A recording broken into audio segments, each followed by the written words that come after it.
Depending on the seam allowance that you use, you're going to use one of these markings. Now I'm going to use my 1/4 inch seam allowance, okay? So that means I'll use this 1/4 inch marking. When I get near to the corner, what I'm going to do is I'm going to pull this out, I'm going to put a pin there, and that's where I'm going to stop. Now you have the choice of marking that 1/4 inch with a blue marker or something, if you want to, before you even get started, so that you don't have to do this. But I just do it as I go along because it's easier for me to do it as I go along, okay? So, doesn't matter where I start, just so long as I leave a space in between. This table is up here a ways. I feel like I'm sewing at Grandma's house today. Take my shirt off. Alrighty. I'm going to leave a pretty long tail, like about that much. And I'm going to stick this in the machine. Let's see if I can move that back. If you can't see, just let me know. And you've done this without trimming off your batting? No, I'm not going to trim off my batting and backing in this case. When we go to do somebody else's, okay? You guys are going to do yours. When we go to do yours, I will demo on yours about how to do it if you squared it up, all right? Because probably we'll have to square somebody's up. Now I have a 1/4 inch foot on here. I have hand basted my quilt down, so I have now my 1/4 inch foot has that little ridge on it. Mm-hmm. Is that okay? You know what? It's not going to be a problem. You just put it on the outside edge of this and just let it ride. It's not a problem.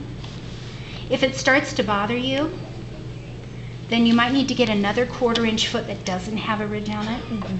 I particularly for piecing, that 1/4 inch ridge is really nice. My table. I like that. Yeah, my table's broken, so this is wobbling around, which is not a happiness for me. But okay, so this is where I'm going to start. What I'm going to do is I'm going to stitch a few stitches forward and then a few stitches back, and then a few back. And I'm going to put my needle in needle down position if you have that on your machine. That just keeps it from, you know, moving around when you stop, because you probably will stop. Now, since I did it at a 1/4 inch, what I'm going to do is I'm going to put my 1/4 inch gauge right up to there, and I'm going to put a pin at a 1/4 inch, and then I'm going to measure it again to see if it's pretty good. That's pretty good. I'm going to stop right before the pin because it's a little. What was that? It wasn't even a pin to hit, so what was that noise? Oh, it was this thing popping again. Okay, so I'm coming up to this corner. You can see I'm getting a little bit of a tug, but not too much because this is such a short distance. I don't want it to pucker up. And I'm going to come to the pin,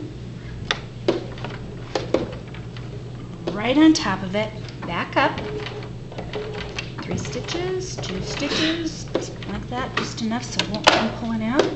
Now I'm going to take it off the machine. Okay.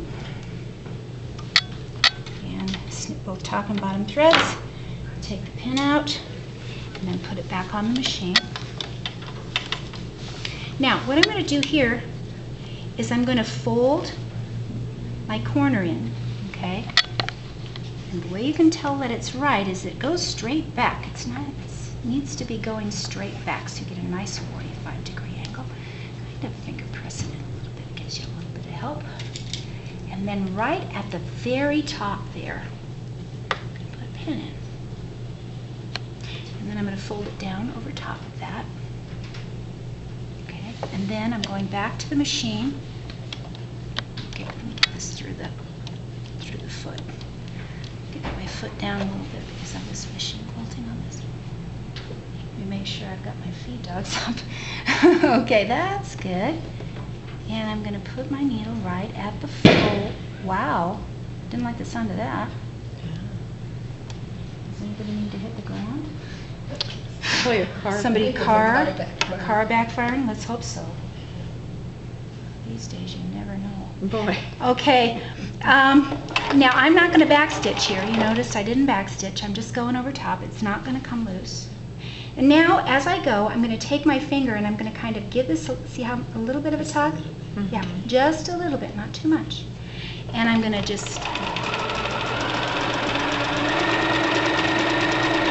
Stitch length is about normal, 2.5, whatever you've got on your machine. It's about 12 to 14 stitches to the inch. Thread is matching the color of the binding. And you try not to sew through your finger.